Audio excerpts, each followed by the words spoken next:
What's good, everybody? Welcome into the Week 12 recap. As you can see, no Mike this week, man. Mike got called into work last second, so I'm going to bring it to you the best I can solo dolo today.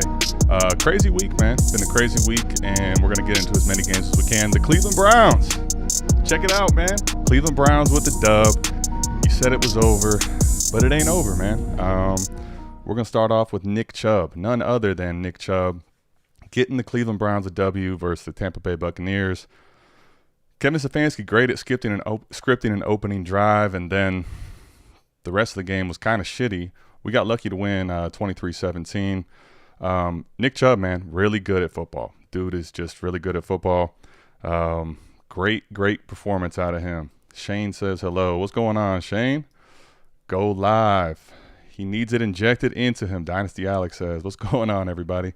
Got questions, concerns, thoughts, just drop them in there. I'm going to try to get to them as I can, but solo trying to get all the holograms up, going through all the games. It's going to be an interesting ride. But Nick Chubb, man, really good week. Let's talk about David Njoku, man. The catch he had to tie the game up on fourth down.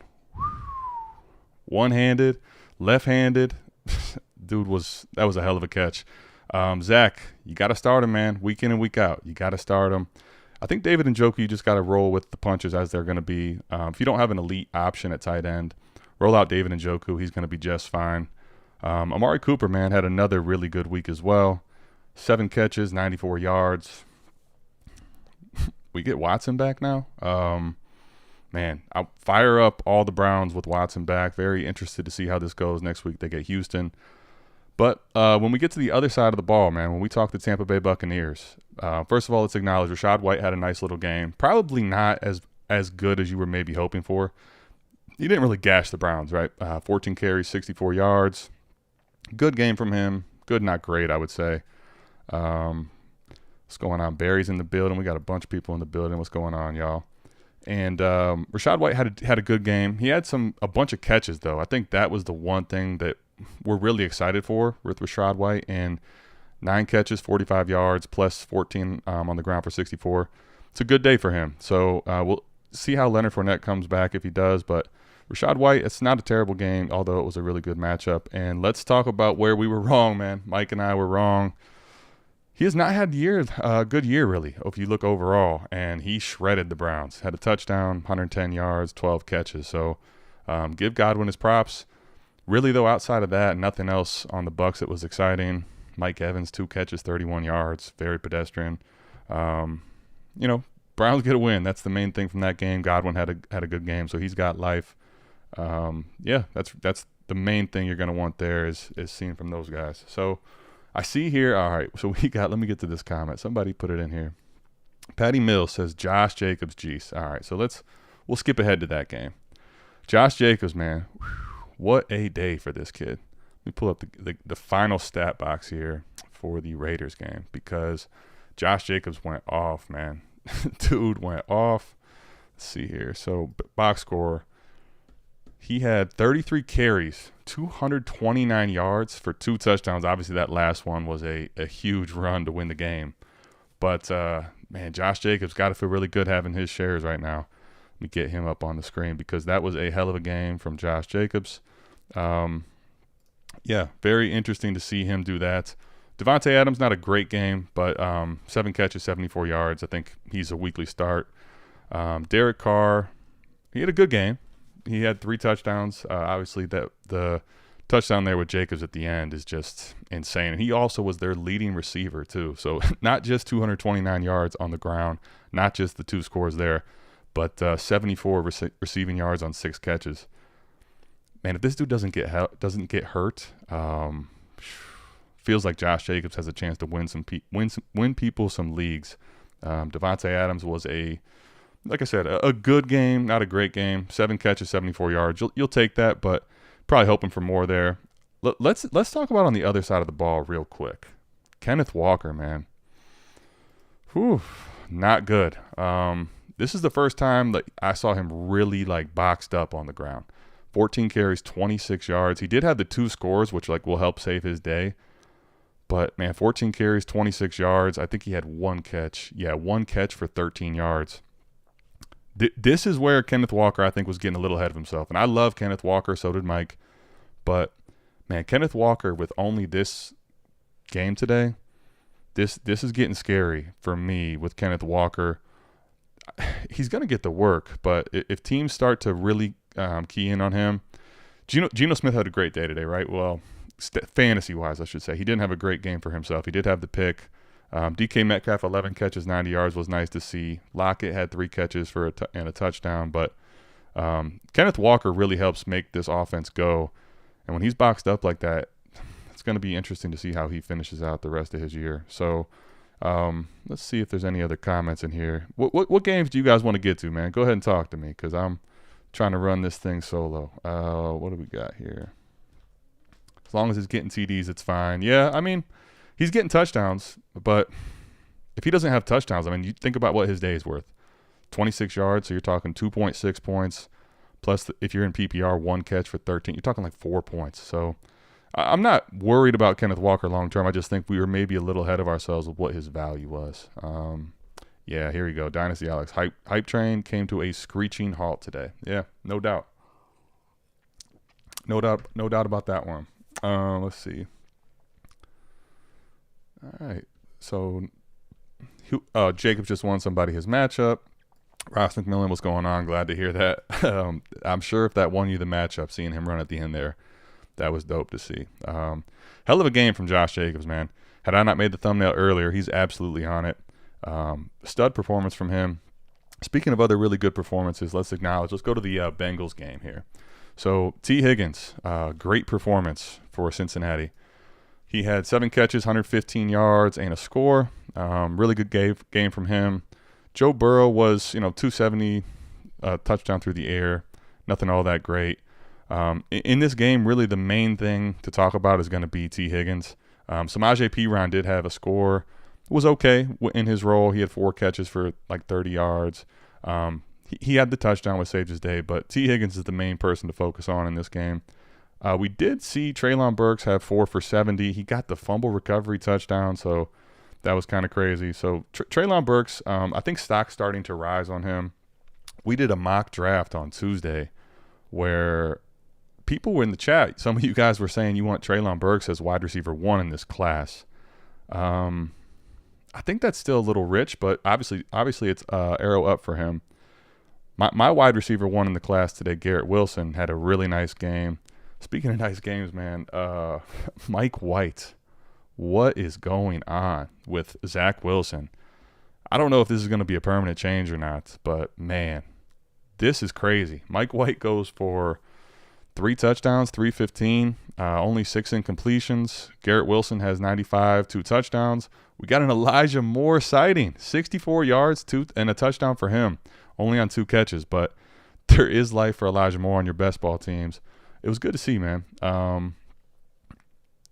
I don't know. I mean, if Mike White is going to play like this, I know it's the Bears defense and they traded everybody away. So we'll have to see how they do moving forward. But hell of a game from him. If you have him on best ball teams or if you started him in some lineup league, a Superflex league today, well done. On the other side of with the running game, Michael Carter didn't give you everything you were hoping for. It was actually Zonovan Knight who had the nice day on the ground. So interesting there. Really on the offensive side of the ball for the Bears. Nothing here to discuss. Trevor Siemian, woof. Montgomery had an okay day. He's probably the only one on that side of the ball that really was interesting for you as far as value goes. So, yeah, that's Mike White is that dude. Look at Mike White, man. 315 yards and 3 touchdowns. Would not have guessed that was coming. So interesting there for him. Let's get into the Dolphins. There's not really much to talk about on the Texans side. Kyle Allen is shit. The run game, Dameon Pierce, man. I've been telling people to chill on Dameon Pierce. 5 carries, 8 yards, 3 catches, 8 yards. Dameon Pierce, woof. That's rough to see for his shares. Interesting how this game went, because Tua actually went over on his yards. When we talk about, Jay Rich was saying the under. I kind of like that too. But he went for almost 300 yards through the air. He did only have 1 score. So his middling for the week is probably like quarterback 15 to 18, something like that.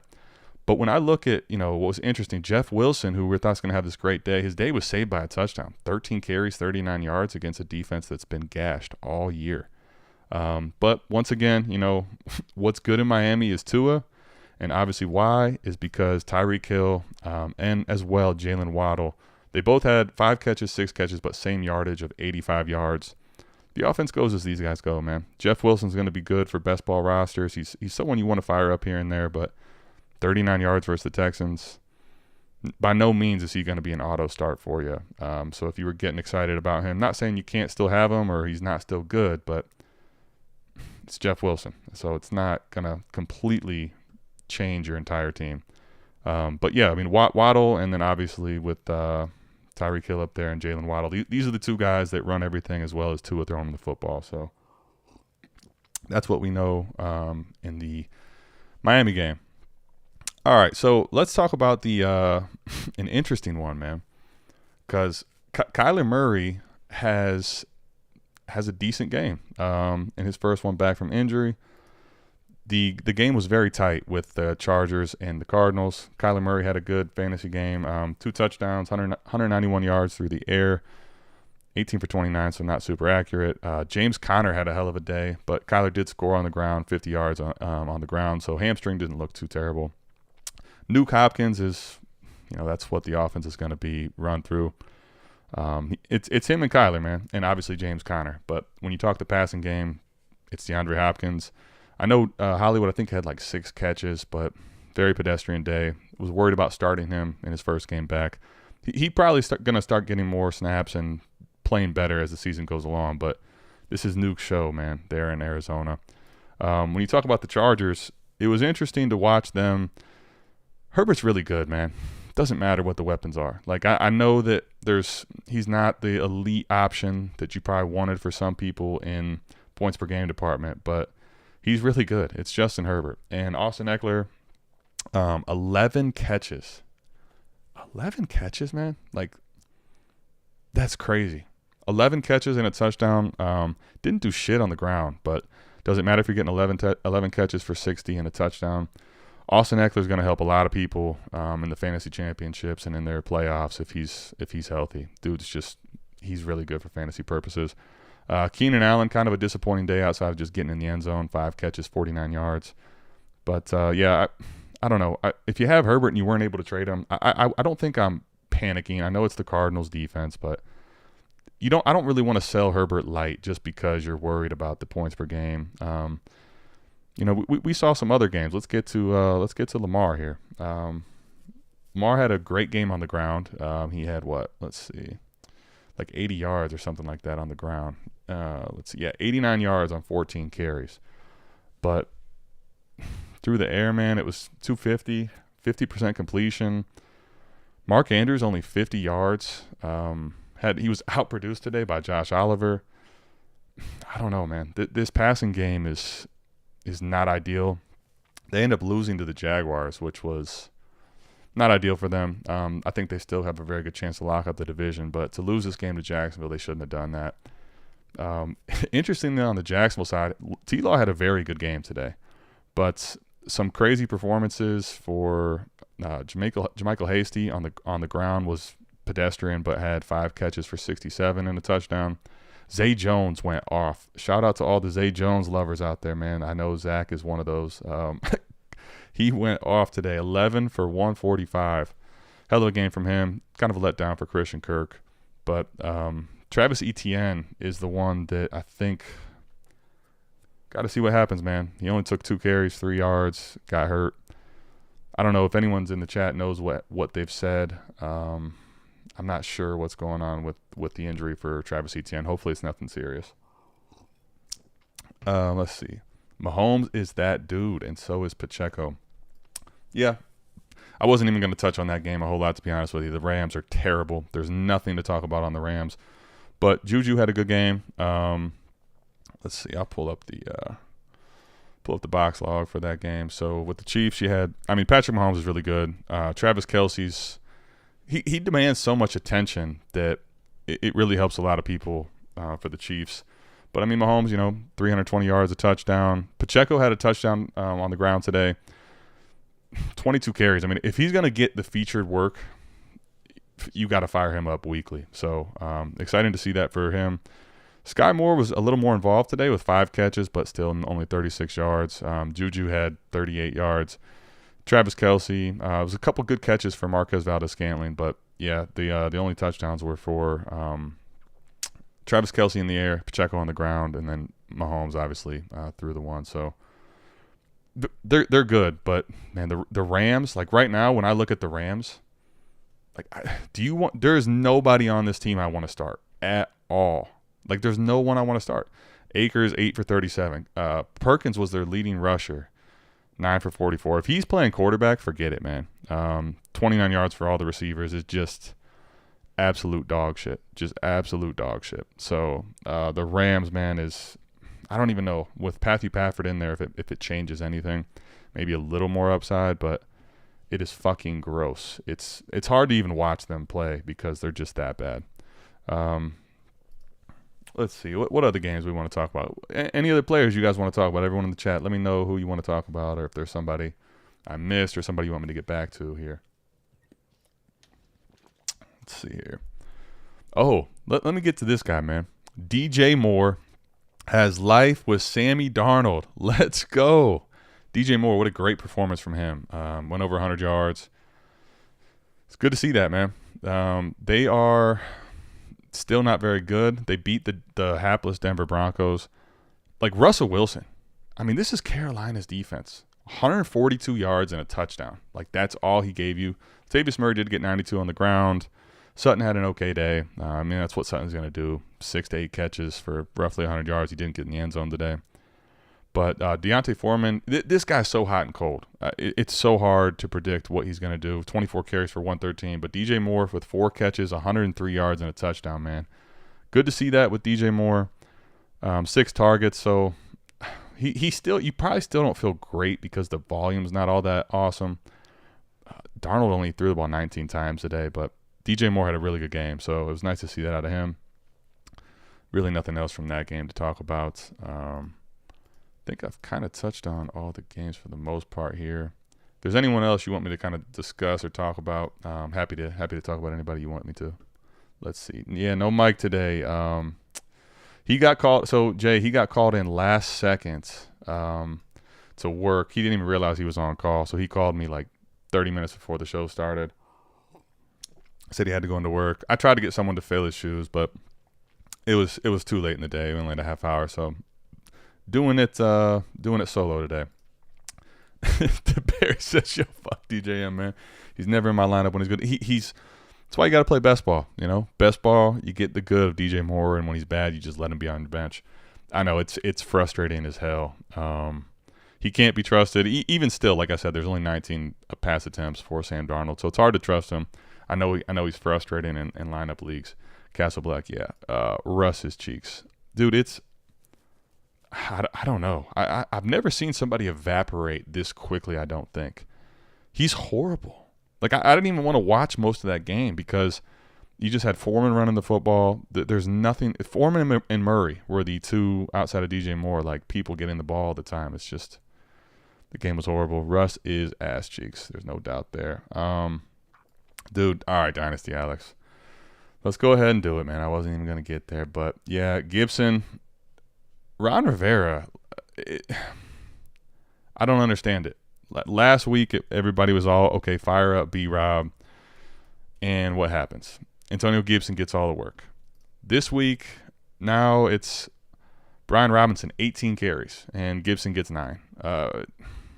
Only 3 catches, so I was actually really excited for Antonio Gibson this week. This one did suck, but what are you going to do, man? I think with Gibson, he's a flex play, and if they're going to go back and forth for you to start Gibson, you probably want to start someone that's more secure with work. I mean, they win this game. They're playing Atlanta. If Gibson's only going to get 9 touches versus Atlanta, it's hard to trust him most weeks, unfortunately. So, Mike's not here. Good for him, because this is not something you want to discuss. Okay, yeah, we kind of discussed this, Patty, but I'll get back to it, man. Kenneth Walker. So, I think here's the thing, right? This is 2 games in a row where Kenneth Walker is not performing all that great on the ground, and I think teams are like wanting to make Geno beat them. You could see Kenneth Walker 14 carries for 26 yards. He did have the 2 scores, which saved his day. But if you look at it, and I said this before, if he doesn't get in the end zone, which those were great runs for him to get in the end zone, but those 2 touchdowns completely saved his day. 26 yards and then 1 catch for 13. You're looking at like a 4-point performance. So Kenneth Walker's still really good. I still want him in Dynasty. I still have him. But this RB1 overall discussion, I think probably we were getting ahead of ourselves just because of his youth. And that's why, like, there's nowhere for him to go but down from that spot.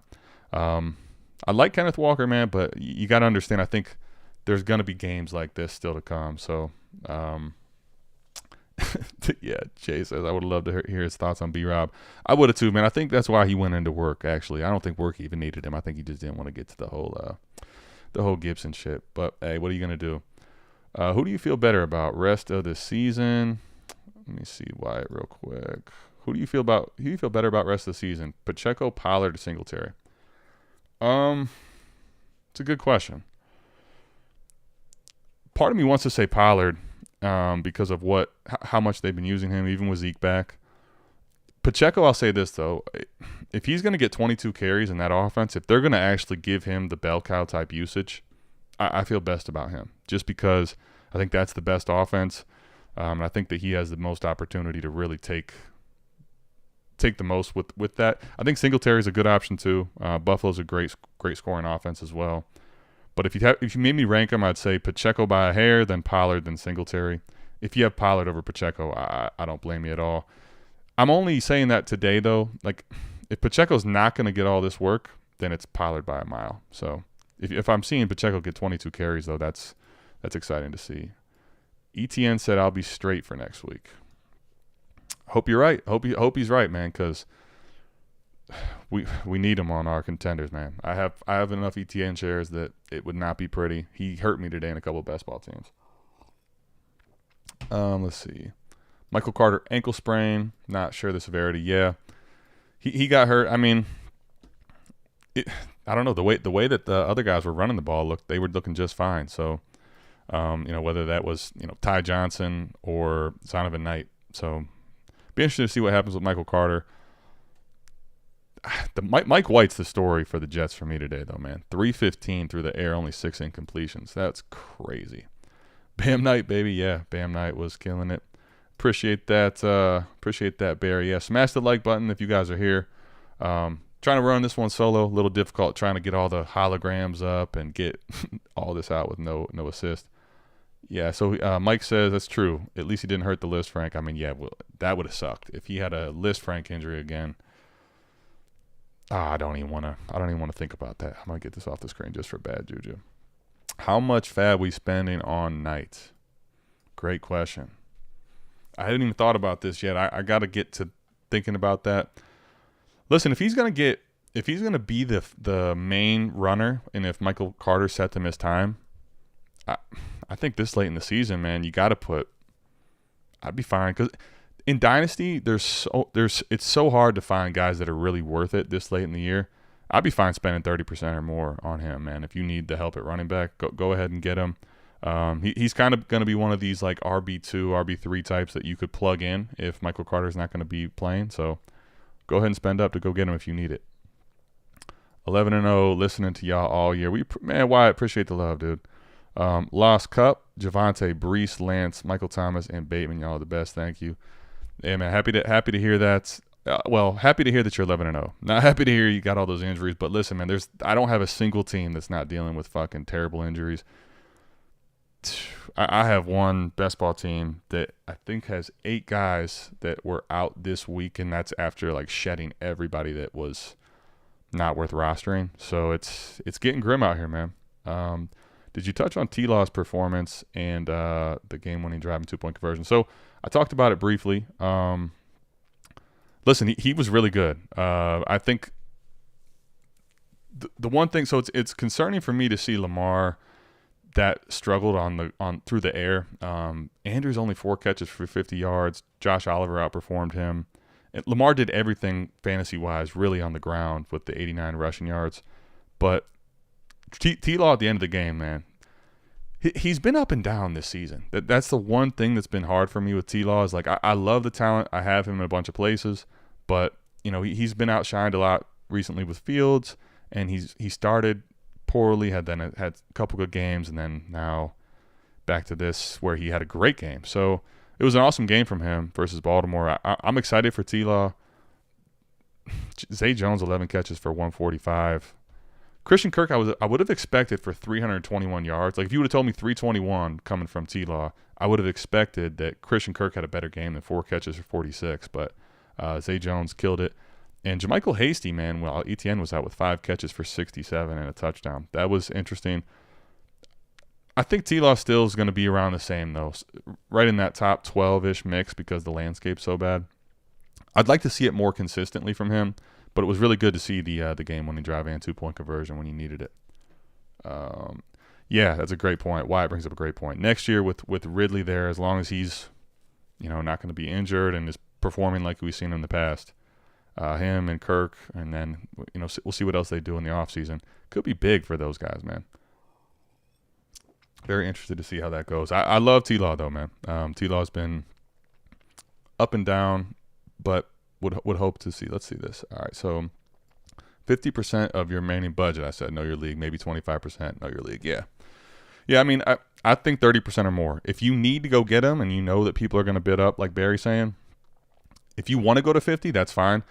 I think it also depends. Let me say this before we get out of here, because if you have any questions real quick, I'll touch on them for players or whatever. Let me say this, Barry. I think this is something you guys got to think about with the league setting you're in. So if you're playing in a lineup league, it may not matter as much. You might want to bid up and go ahead and get your guy. Hope that, Zonovan Knight you can press the button on.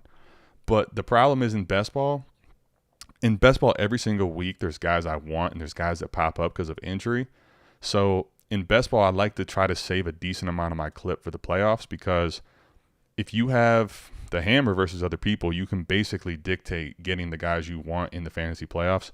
So I wouldn't go too brazy in the best ball format, just because I like to have in the playoff run a bunch of money that I can go get every guy that matters that week and make sure my lineup is pristine.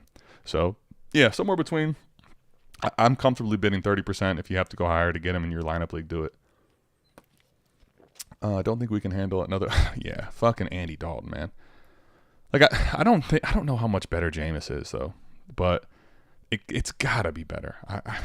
I'm so sick of watching Andy Dalton. I'm 100% with you, dude. It's fucking terrible. Can the Saints stop with the Taysom Hill garbage? I doubt that they will. Alex says he's down by 37 with AJB and JT still to go.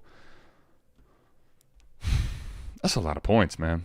I mean, you need 20 and 17, 19 and 18. I think you can get it, but it's no lock. This is no lock. AJ Brown's been not great the last 2 weeks. I'm hoping to see a much better AJ Brown this week. I think you have a very good chance, but this is definitely not a lock. Justin Herbert with Keenan Allen is a beautiful thing. Yes, it is. Go Birds. All right, I think that's really all we got, man. Tried to run the ship solo today. Hopefully this was entertainment for y'all, and it worked out well. We appreciate you guys always. If you could, leave a like, leave a comment, and subscribe to the channel. If you're here for the first time, you haven't checked in with us before, hopefully this is valuable to you, and please go ahead, hit the subscribe button below. As always, we'll be back here this time next week, hopefully with the big guy, Big Mike, for the Sunday recap, Week 13. If you have any questions, concerns, hit us up here in the chat. Otherwise, we will see you back here next week. We're out of this thing. Peace.